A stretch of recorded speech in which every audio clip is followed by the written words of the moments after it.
जय जोहार, नमस्कार। दैनिक छत्तीसगढ़ चैनल देख रहे हैं आप। मैं हूं आपके साथ अभिजीत कुमार और करते हैं आज की खबरों की शुरुआत सबसे पहली बड़ी खबर के साथ। इससे पहले अगर आप छत्तीसगढ़ के हैं, छत्तीसगढ़ के रोजाना प्रमुख बड़ी खबरें ठीक इसी प्रकार देखना चाहते हैं तो नीचे लाल कलर का सब्सक्राइब बटन दिया है, जिसे दबाकर चैनल को आपको सब्सक्राइब करना है। पहली बड़ी खबर, अग्निपथ के विरोध में कांग्रेस का सुंदरकांड प्रदर्शन सामने आ रहा है। सुंदरकांड का पाठ करके केंद्र सरकार के सद्बुद्धि की कामना कांग्रेस ने की। मुख्यमंत्री ने कहा कि ये एक ऐसी योजना है जिसमें रिटायरमेंट के बाद युवक शादी करेगा। रक्षा सेनाओं में भर्ती के लिए केंद्र सरकार की अग्निपथ योजना के विरोध में कांग्रेस सड़क पर उतर आई है। दरअसल अलग अलग जगहों पर कांग्रेस नेताओं ने और साथ ही साथ कार्यकर्ताओं ने अलग अलग विधानसभा क्षेत्रों में सत्याग्रह किया। फिलहाल तस्वीरें आप देख रहे हैं वो यहाँ पर रायपुर की है, जहाँ पर विधायक विकास उपाध्याय और साथ ही साथ मोहन मरकाम की अगुवाई में पंडित रविशंकर शुक्ल के यूनिवर्सिटी के गेट पर यहाँ पर मंदिर के सामने प्रदर्शन किया गया है। कांग्रेस नेताओं ने सुंदरकांड का पाठ कर केंद्र सरकार की सद्बुद्धि की प्रार्थना की। इसके अलावा प्रदेश के अलग अलग विधानसभा क्षेत्रों में भी ठीक इसी प्रकार का सत्याग्रह किया गया। मुख्यमंत्री भूपेश बघेल दुर्ग जिले के पाटन विधानसभा पहुंचे हुए थे। मुख्यमंत्री पाटन से ही विधायक हैं और इसी दौरान उन्होंने कहा कि अग्निपथ योजना देश के लिए घातक है। मुख्यमंत्री ने कहा कि रिटायरमेंट के बाद लोग बच्चों और अपने पोतों की शादी करते हैं, मगर केंद्र सरकार एक ऐसी योजना लेकर के आई है जिसमें रिटायरमेंट के बाद युवक अपनी शादी करेगा। कांग्रेस ने प्रदेश के सभी 90 विधानसभा क्षेत्रों में सत्याग्रह की घोषणा पिछले सप्ताह की थी। 3 दिन पहले सभी ने जगह तय कर लिया है और 1 दिन पहले ही इसकी तैयारियां शुरू हो गई थी। खाद्य संकट पर हाई लेवल मीटिंग निकलकर सामने आ रही है। अब तक जरूरत के हिसाब से 70% तक खाद ही मिल पाई है। मुख्य सचिव ने प्रत्येक समिति की निगरानी का निर्देश भी जारी कर दिया है। खरीफ की बुआई सीजन में रासायनिक खाद के संकट के दौरान सरकार उपाय खोज रही है। मुख्य सचिव अमिताभ जैन ने एक हाई लेवल बैठक में खाद की जरूरत और आपूर्ति की समीक्षा की है। बताया गया है कि अब तक जरूरत की लगभग 70% खाद ही प्रदेश को मिल पाई है।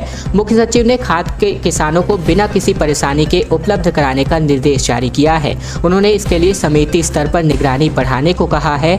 मंत्रालय में आयोजित बैठक में अधिकारियों ने बताया कि खरीफ सीजन में यूरिया, डीएपी सहित अन्य उर्वरकों की तकरीबन 8,93,000 मीट्रिक टन की जरूरत है। अभी तक लगभग 6,31,000 मीट्रिक टन खाद की ही आपूर्ति हो पाई है।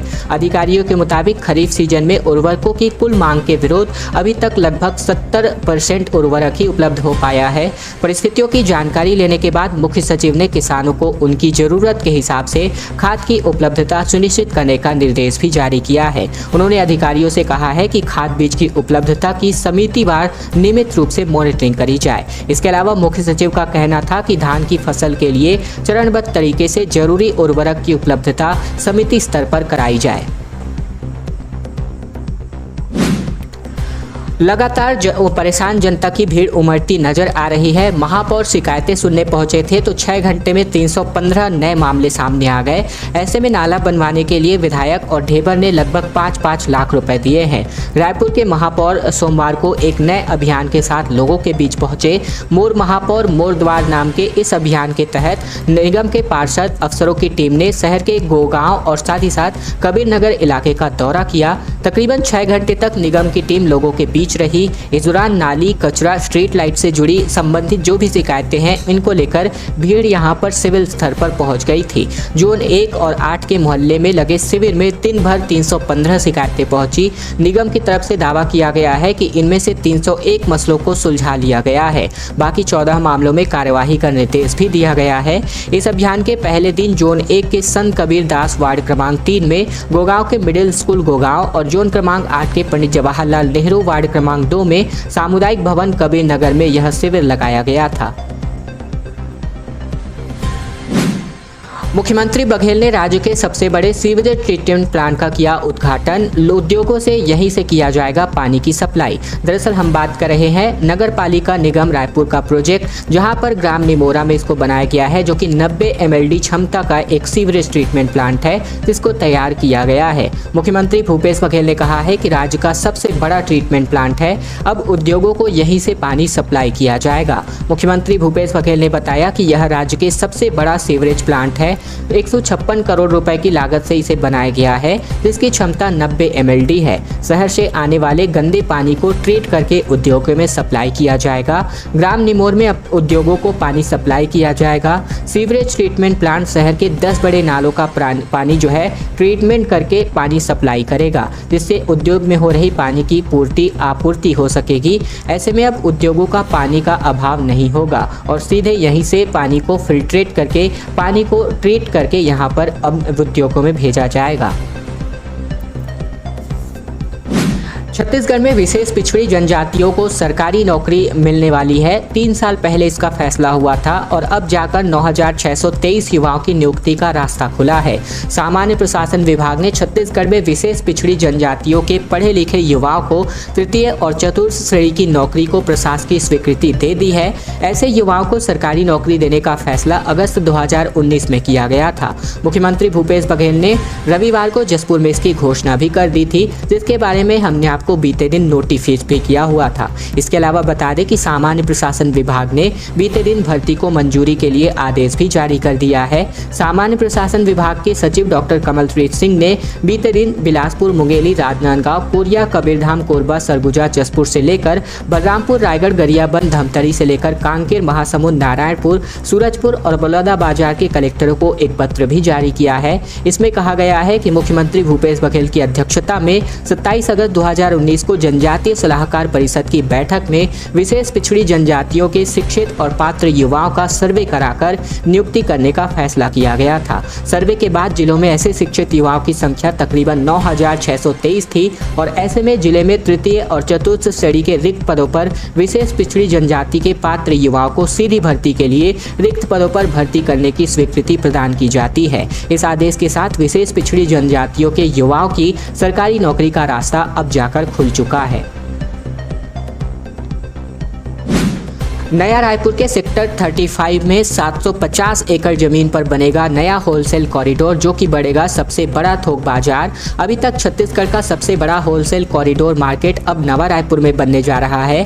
नए बाजार के लिए तकरीबन 1 साल से हो रही जमीन की तलाश अब जाकर पूरी हो चुकी है। इसके लिए सेक्टर 35 में अलावा आसपास की जगहों पर 750 एकड़ से भी ज़्यादा की जमीन की पहचान कर ली गई है।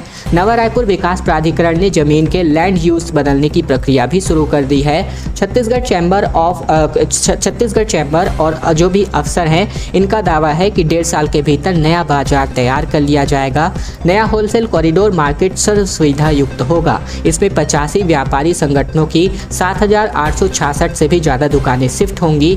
NRDA के CEO डॉक्टर अजय तंबोली ने बताया है कि लैंड यूज चेंज किया जा रहा है। जल्द ही रिपोर्ट सरकार को भेजी जाएगी और अनुमति के बाद चैम्बर को तय कीमत पर जमीन अलॉट कर दी जाएगी। ये कचरे का पहाड़ इस वक्त आप अभी देख रहे हैं और इसी से खाद और पानी तो दे ही रहा था, अब जल्द ही इससे बिजली बनाने की तैयारी की जा रही है। यहाँ पर लगभग 1,40,000 मीट्रिक टन कचरा जमा हुआ है। ये तुलसी बाराडेरा के 67 एकड़ में बना डंपिंग यार्ड है, जहाँ रायपुर शहर का कचरा डंप होता है। यहाँ ठेका कंपनी द्वारा डोर टू डोर कचरा इकट्ठा किया जाने वाला 520 टन और नगर निगम के द्वारा जमा किया जाने वाला 200 टन कचरा रोज डाला जा रहा है। इससे खाद भी बनाई जा रही है, पानी भी फिल्टर हो रहा है और जल्द ही अब इससे बिजली बनाने की तैयारियां भी की जा रही हैं। 2 लाख मीट्रिक टन कचरा यहां पर अब तक डाला जा चुका है। दरअसल बात करें तो इनमें से 60,000 मीट्रिक टन कचरा खाद बनाने में इस्तेमाल किया जा चुका है और अभी भी यहां पर 1,40,000 मीट्रिक टन कचरा जमा है, जिससे अब एक नई इनिशिएटिव जो है की जा रही है, जिसके अंतर्गत अब इस कचरे से बिजली बनाने का एक नया पहल किया जा रहा है। अब लगातार जो है अपराधियों की स्कैनिंग में धीमी प्रक्रियाओं को देखते हुए अब लगातार अपडेट किया जा रहा है सिस्टम को और इसकी वजह से अब अपराधियों को तुरंत स्कैन किया जाएगा। CCTV कैमरे में अज्ञात चोरों, बदमाशों और हत्यारों की पहचान को पुलिस को यहां पर सॉफ्टवेयर बता देगा कि आखिरकार ये कौन है। दरअसल छत्तीसगढ़ में लूट, डकैती और हत्या के बाद अब अज्ञात अपराधियों या फिर आरोपियों के CCTV कैमरे फुटेज तो मिल रहे हैं, लेकिन ज़्यादातर फुटेज से ये पता नहीं चल पा रहा है कि वे कौन हैं। कैमरे में साफ और स्पष्ट तस्वीर मिलने के बाद भी पुलिस उसकी पहचान नहीं कर पा रही है। ऐसे में अपराधी पुलिस को चकमा देकर निकल जा रहे हैं। आने वाले दिनों में अब ऐसा नहीं होगा। कोई भी अपराधी या फिर बदमाश कैमरे के सामने से जैसे ही गुजरेगा, पुलिस कंट्रोल रूम में अलर्ट का अलार्म बजेगा और अपराधियों की कुंडली पुलिस को ऑनलाइन ही मिल जाएगी। सीसीटीवी कैमरा खतरे का संकेत देने के साथ ही अब पुलिस को अलर्ट भी करेगा। नए हाईटेक सिस्टम से ये भी पता चल जाएगा कि घटना में कौन शामिल था और किसकी गाड़ी का उपयोग किया गया है। क्राइम कंट्रोल करने और अपराधियों को पकड़ने के लिए पुलिस हाईटेक सॉफ्टवेयर तैयार करवा रही है। उनमें से अपराधी की पूरी हिस्ट्री अपलोड रहेगी। उसी के बाद उस सॉफ्टवेयर में कैमरे से लिंक करेंगे। सॉफ्टवेयर को ऐसा डिजाइन किया जा रहा है कि जैसे ही अपराधी उसकी जद में आएंगे, यानी कि कैमरे की रेंज से गुजरेंगे, कैमरा पुलिस को अलर्ट कर देगा। राहुल के सामने ही उसके जो फंसे हुए गड्ढे थे जिसके लिए ऑपरेशन चलाया गया, जिसको अब जाकर के पाटा जा रहा है। जेसीबी से यहाँ पर मिट्टी डाली जा रही है। भूलन द मेज की टीम यहाँ पर एक डॉक्यूमेंट्री बनाने वाली है जिसका निरीक्षण किया जा चुका है। छत्तीसगढ़ के जांजगीर चांपा के बोरवेल में गिरे 10 साल के राहुल को बचाने के लिए खोदे गए गड्ढे और टनल को बंद करने का काम जो है बीते दिन से शुरू हो चुका है।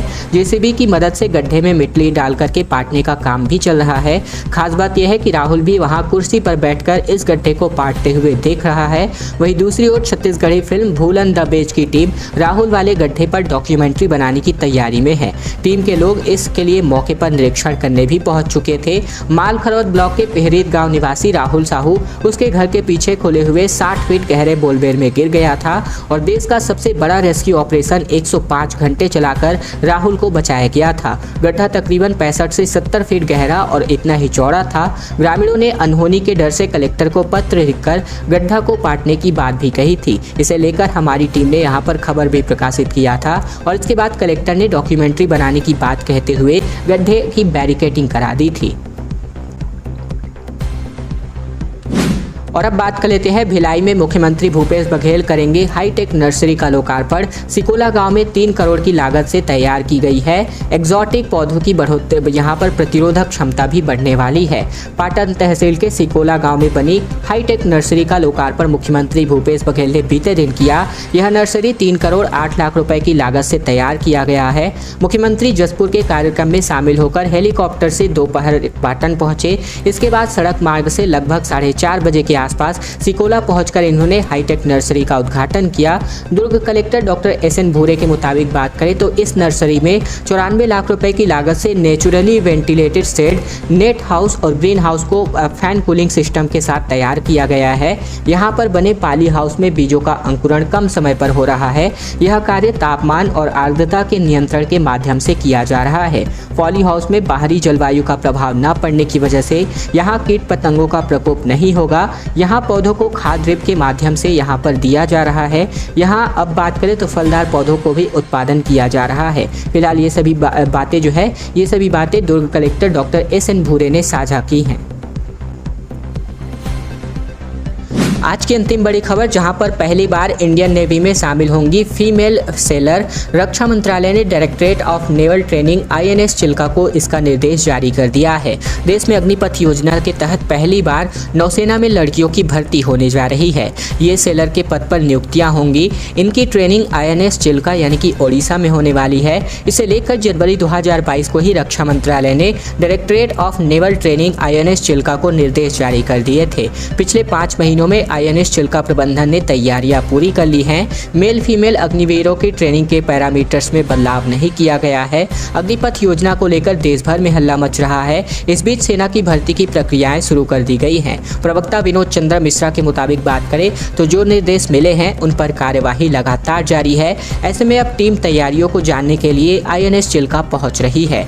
खैर दोस्तों, आज की खबरों का सिलसिला बस ये तक का था। वीडियो पसंद आए तो नीचे लाइक बटन है जिसे दबाकर वीडियो को आपको लाइक करना है। नीचे लाल कलर का सब्सक्राइब बटन भी दिया है जिसे दबाकर चैनल को आपको सब्सक्राइब करना है ताकि प्रतिदिन की महत्वपूर्ण खबरें, छत्तीसगढ़ के समाचार बिना किसी रुकावट रोजाना हम आप तक पहुंचा सके। तो चैनल को जरूर सब्सक्राइब कीजिएगा।